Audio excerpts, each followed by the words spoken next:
ಸ್ವಾಗತ. ಮುನಿರತ್ನ ಅವರ ತಲೆ ಮೇಲೆ ಮೊಟ್ಟೆ ಹಿಡಿದ ಪ್ರಕರಣಕ್ಕೆ ಸಂಬಂಧಪಟ್ಟ ಹಾಗೆ ಈಗ ಆಕ್ರೋಶದ ಜ್ವಾಲೆ ಭುಗಿಲೇಳ್ತಾ ಇದೆ. ಇದು ದ್ವೇಷದ ರಾಜಕಾರಣ ಅಂತೇಳಿ ಬಿಜೆಪಿ ಹೇಳ್ತಾ ಇದೆ. ಕೆಲವರನ್ನ ಪೊಲೀಸರು ಈಗ ವಶಕ್ಕೆ ಪಡ್ಕೊಂಡಿದ್ದಾರೆ. ರಾಜ್ಯದಲ್ಲಿ ದ್ವೇಷದ ರಾಜಕಾರಣ ಭುಗಿಲೇಳ್ತಾ ಇದೆ. ರವಿಗೆ ಕಾಕಿ ಪೆಟ್ಟು, ಮುನಿಗೆ ಮೊಟ್ಟೆ ಪೆಟ್ಟು. ಕಾಂಗ್ರೆಸ್ ಬಿಜೆಪಿ ನಡುವೆ ಸ್ಟ್ರೀಟ್ ಫೈಟ್ ಜೋರಾಗಿದೆ. ಟಾರ್ಗೆಟ್ ಮಾಡಿದ್ದಾರೆ ಬಿಜೆಪಿ ನಾಯಕರನ್ನ ಅನ್ನೋದು ಬಿಜೆಪಿ ನಾಯಕರ ಆಕ್ರೋಶ. ಇಂಥ ಘಟನೆ ನಡೆಯಬಾರದಿತ್ತು ಅಂತೇಳಿ ಚಲುವಾದಿ ನಾರಾಯಣ ಸ್ವಾಮಿ ಅವರು ಮಾತಾಡ್ತಾ ಹೇಳಿದ್ದಾರೆ. ಇದು ದ್ವೇಷದ ರಾಜಕಾರಣ ಅಂತೇಳಿ ಚಲುವಾದಿ ನಾರಾಯಣ ಸ್ವಾಮಿ ಅವರು ಹೇಳಿದ್ದಾರೆ. ಇತ್ತ ಸಿಟಿ ರವಿ ಧೈರ್ಯದಿಂದ ಇರಿ ಅಂತೇಳಿ ಮುನಿರತ್ನಗೆ ಕರೆ ಮಾಡಿ ಧೈರ್ಯ ತುಂಬಿದ್ದಾರೆ. ನಿಮ್ಮ ಜೊತೆಲಿ ನಾವೆಲ್ಲ ಇದ್ದೀವಿ ಅಂತೇಳಿ ಸಿಟಿ ರವಿ ಮುನಿರತ್ನಗೆ ಕರೆ ಮಾಡಿದ್ದಾರೆ. ನೋಡಿ, ಮುನಿರತ್ನ ಫೋನಲ್ಲೂ ಕೂಡ ಮಾತಾಡ್ತಾ ಇದ್ದಾರೆ. ಹಿಂಗಾಗಿದೆ. ಮುನಿರತ್ನ ಅವರು ಇವತ್ತು ಕಾರ್ಯಕ್ರಮದ ಸಂಬಂಧ ಬರ್ತಿರ್ಬೇಕಾದ್ರೆ ಅವರ ತಲೆಯ ಮೇಲೆ ಮೊಟ್ಟೆಯನ್ನ ಒಡೆದಿದ್ದಾರೆ. ಮೊಟ್ಟೆಯ ಒಡೆದವರು ಕಾಂಗ್ರೆಸ್ನ ಕಾರ್ಯಕರ್ತರು ಅನ್ನೋದು ಅವರ ಆರೋಪ ಆಗಿದೆ. ಬಿಜೆಪಿ ಕಾರ್ಯಕರ್ತರ ಆರೋಪ ಆಗಿದೆ. ಮುನಿರತ್ನ ಅವರು ಕಾರ್ಯಕ್ರಮದ ಸಂಬಂಧ ಬರುವಾಗ ಅವರ ತಲೆಯ ಮೇಲೆ ಮೊಟ್ಟೆಯನ್ನ ಒಡೆದಿದ್ದಾರೆ. ಮೊಟ್ಟೆ ಒಡೆದವನನ್ನ ಈಗ ಪೊಲೀಸರು ವಶಕ್ಕೆ ಪಡ್ಕೊಂಡಿದ್ದಾರೆ. ಬಿಜೆಪಿ ಅವರು ಹೇಳ್ತಿರೋದು ಕಾಂಗ್ರೆಸ್ನ ಕಾರ್ಯಕರ್ತರು ಇವರು, ನಮ್ಮ ಮೇಲೆ ಹಲ್ಲೆಗೆ ಪ್ರಯತ್ನ ಪಟ್ಟವರು. ಬಿಜೆಪಿ ಕಾಂಗ್ರೆಸ್ ಕಾರ್ಯಕರ್ತರ ನಡುವೆ ಹೊಡೆದಾಟ ಬಡಿದಾಟಲಾಗಿದೆ. ಪರಿಸ್ಥಿತಿ ವಿಕೋಪಕ್ಕೆ ಹೋಗಿದೆ. ಮುನಿರತ್ನ ಕುಳಿತುಕೊಂಡಿದ್ದಾರೆ.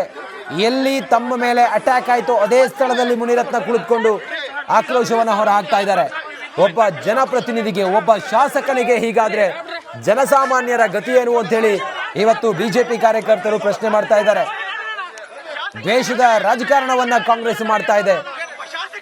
ಟಾರ್ಗೆಟ್ ಮಾಡಿದ್ದಾರೆ ಕೆಲವರನ್ನ, ಅವ್ರ ಮೇಲೆ ದಾಳಿ ಮಾಡಿಸ್ತಾ ಇದ್ದಾರೆ, ಕಾರ್ಯಕರ್ತರ ಮೂಲಕ ದಾಳಿ ಮಾಡಿಸ್ತಾ ಇದ್ದಾರೆ ಅನ್ನೋದು ಬಿಜೆಪಿಯವರ ಆರೋಪ ಆಗಿದೆ.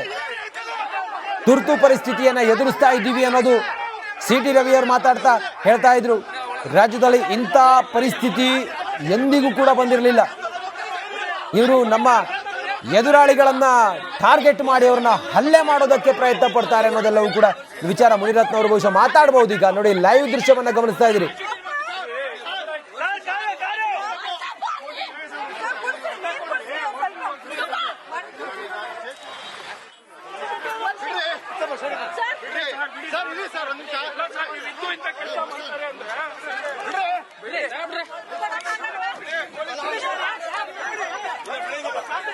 ಒಂದು ನಾನು ನಮ್ಮ ಕೇಂದ್ರ ಸಚಿವರಾಗಿದ್ದಂಥ ಪ್ರಹ್ಲಾದ್ ಜೋಶಿ ಅವರು, ನಮ್ಮ ರಾಜ್ಯಾಧ್ಯಕ್ಷರಾಗಿದ್ದಂಥ ವಿಜೇಂದ್ರ ಅವರು, ನಮ್ಮ ಪಕ್ಷದ ಮುಖಂಡರು ಯಡಿಯೂರಪ್ಪನವ್ರ ಜೊತೆಯಲ್ಲಿ ಕಾರ್ಯಕ್ರಮದಲ್ಲಿ ಭಾಗವಹಿಸಿ ಅಲ್ಲಿಂದ ನಾನು ನಮ್ಮ ಕ್ಷೇತ್ರದಲ್ಲಿ ವಾಜಪೇಯಿಯವರ ಹುಟ್ಟುಹಬ್ಬದ ಕಾರ್ಯಕ್ರಮಕ್ಕೆ ನಾನು ಬಂದಿದ್ದೆ.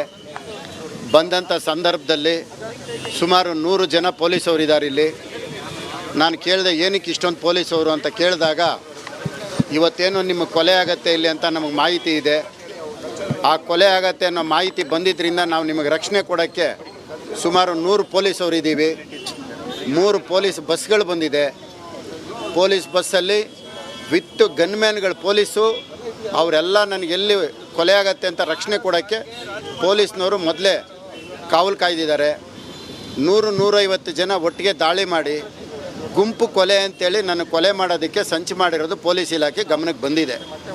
ಪೊಲೀಸ್ ಇಲಾಖೆ ಗಮನಕ್ಕೆ ಬರದೇ ಇದ್ದಿದ್ದರೆ 2-3 ಪೊಲೀಸವ್ರು ಬಂದಿರೋರು, ಒಬ್ಬ ಶಾಸಕ ಬರ್ತಾನೆ ಅಂದರೆ. ಆದರೂ ಸಹ ಇಷ್ಟೊಂದು ಜನ ಪೊಲೀಸವ್ರು ಇದ್ದಿದ್ದಕ್ಕೆ ಇವತ್ತು ನನ್ನ ಜೀವ ಉಳ್ಕೊಂಡಿದೆ. ಬಹುಶಃ ಪೊಲೀಸ್ ಇಲಾಖೆ ನನಗೆ ಇವತ್ತೊಂದು ಪುನರ್ಜನ್ಮ ಕೊಟ್ಟಿದೆ. ಇವತ್ತು ಇಲ್ಲದೇ ಇದ್ದರೆ ಇವತ್ತು ನನ್ನ ಕೊಲೆ ಮುಗಿದು ಇವತ್ತು ಇಷ್ಟೊತ್ತಿಗೆಲ್ಲ ಆಗಿರೋದು. ಗುಂಪು ಗಲಾಟೆ ಅಂತೇಳಿ ಒಂದು 20 ಜನನ ಕರ್ಕೊಂಡೋಗಿ ಬಂಧಿಸಿ ಒಂದು ಕೇಸ್ ಹಾಕಿ ಕಳಿಸ್ಬಿಡ್ತಾಯಿದ್ರು.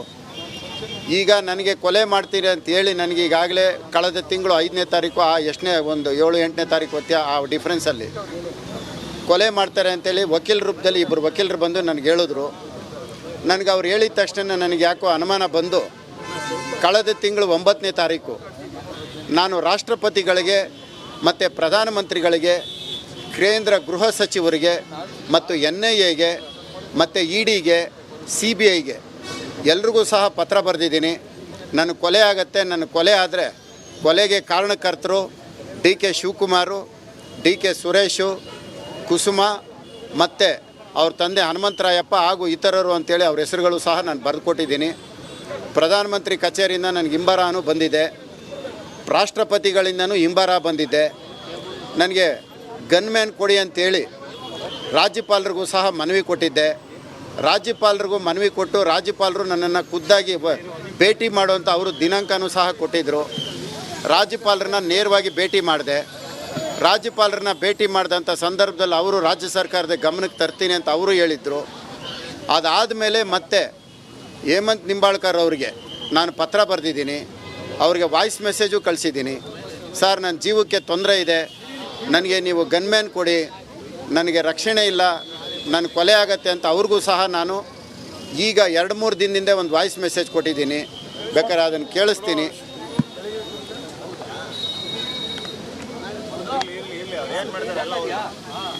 ಹೇಮಂತ್ ನಿಂಬಾಳ್ಕರ್ ಅವ್ರಿಗೂ ಸಹ ಬರೆದೆ, ಆದರೂ ನನಗೆ ಗನ್ಮ್ಯಾನ್ ಕೊಟ್ಟಿಲ್ಲ. ನಾನು ಯಾವುದೇ ಕಾರ್ಯಕ್ರಮಕ್ಕೆ ಹೋದರೂ ಜಾಲಹಳ್ಳಿನಲ್ಲಿ ನಾನು ಬರ್ತೀನಿ ಅಂತ ಗೊತ್ತಾಗಿ ಅಲ್ಲಿ ಆಸಿಡ್ ದಾಳಿ ಮಾಡೋಕ್ಕೆ ಪ್ರಯತ್ನ ಮಾಡಿದರು. ನಾನು ಅವತ್ತು ಆ ಕಾರ್ಯಕ್ರಮಕ್ಕೆ ಪೊಲೀಸ್ನವರು, ಅಲ್ಲಿನ ಪೊಲೀಸ್ ಇನ್ಸ್ಪೆಕ್ಟ್ರ್ ನನಗೆ ಮನವಿ ಮಾಡಿದ್ರು, ದಯವಿಟ್ಟು ಈ ಕಾರ್ಯಕ್ರಮಕ್ಕೆ ಬರಬೇಡಿ ನೀವು, ನಿಮ್ಮಲ್ಲಿ ರಿಕ್ವೆಸ್ಟು ಅಂತ. ಆಮೇಲೆ ನಾನು ಆ ಕಾರ್ಯಕ್ರಮ ಪೊಲೀಸವರು ರಿಕ್ವೆಸ್ಟ್ ಮಾಡೋದಕ್ಕೆ ಹೋಗಲಿಲ್ಲ. ಇವತ್ತು ವಾಜಪೇಯಿಯವರು ಕಾರ್ಯಕ್ರಮ ಆಗಿದ್ದಕ್ಕೆ ನಾನು ಬಂದರೆ ಈ ರೀತಿ ಮಾಡಿದ್ದಾರೆ. ಈಗ ಒಟ್ಟಾರೆಯಾಗಿ ಬೆಳಗಾಮಲ್ಲಿ ಸಿ.ಟಿ. ರವಿಯವರು, ಲಕ್ಷ್ಮೀ ಹೆಬ್ಬಾಳ್ಕರ್ ಅವ್ರನ್ನ ಸದನದೊಳಗೆ ಆಗಿರೋಂಥ ಒಂದು ಮಾತಿನ ಚಕಮಕಿಯಲ್ಲಿ ಸಿ.ಟಿ. ರವಿ ಅವ್ರನ್ನ ಕೊಲೆ ಮಾಡೋಕ್ಕೆ ಹೋಗಿದ್ದರು.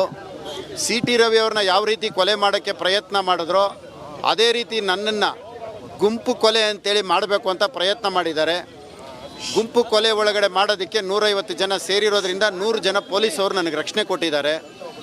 ಬಹುಶಃ ಇವತ್ತೇನಾದರೂ 5 ಜನ 10 ಜನ ಪೊಲೀಸವ್ರು ಇದ್ದಿದ್ದರೆ ಇಷ್ಟೊತ್ತಿಗೆ ನನ್ನ ಕೊಲೆ ಆಗ್ತಾಯಿತ್ತು.